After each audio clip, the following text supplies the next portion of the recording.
mais la Bible dit que la femme ne peut pas gagner son mari par la parole. Mais elle peut le gagner par sa conduite pieuse et par son attitude pieuse également. Amen. Certains d'entre vous ont entendu parler de Smith Wigglesworth, qui était un grand pasteur. Il était plombier et il a fini par devenir pasteur. Mais bien avant de devenir pasteur, il avait une femme pieuse et il était méchant avec elle au plus haut degré. Il ne voulait pas qu'elle aille à l'église, mais elle y allait quand même. Elle disait qu'elle n'allait pas abandonner sa relation avec Dieu et sa communion avec les autres croyants. Et il l'enfermait dehors. Et quand elle revenait à la maison, la porte était fermée. Et elle se couchait dehors et s'endormait. Et le matin, il avait mauvaise conscience. Il lui ouvrait donc la porte et la laissait entrer. Elle lui disait « Bonjour, Smithy » et elle lui préparait son petit déjeuner. Je sais ce que j'aurais fait, ça n'aurait pas été « Bonjour, Smithy ».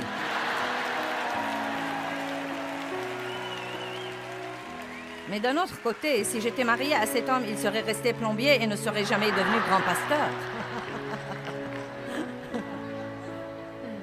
Mais elle lui donnait l'exemple dont nous avons parlé.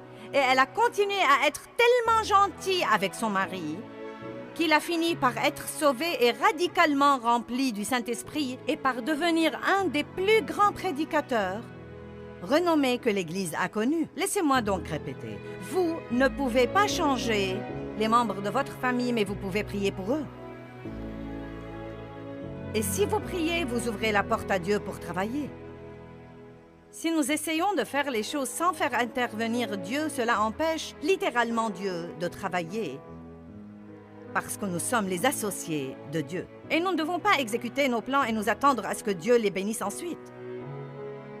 Nous devons passer un temps avec Dieu et apprendre ce qu'il veut faire et suivre son exemple. Vous ne pouvez obliger personne à aimer Dieu. Aussi ardemment que vous vouliez que vos bien-aimés soient sauvés, vous ne pouvez pas les obliger à aimer Dieu. Oh, si seulement je pouvais. Si seulement je pouvais ouvrir les cœurs des gens et les remplir de l'amour de Dieu et les refermer et les libérer. Vous savez, quand vous connaissez la vie que quelqu'un pourrait avoir et que vous le voyez faire des erreurs et détruire sa vie, non mais vous voudrez juste... Mais vous ne pouvez obliger personne à aimer Dieu. Et quand j'ai finalement compris ça, ça m'a délivré d'une grande pression.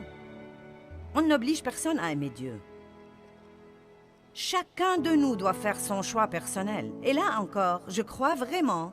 Oui, nous sommes tous appelés à prêcher aux autres. Et nous sommes appelés à partager notre foi avec eux. Mais je crois parfois, à dire vrai, que nous prêchons trop.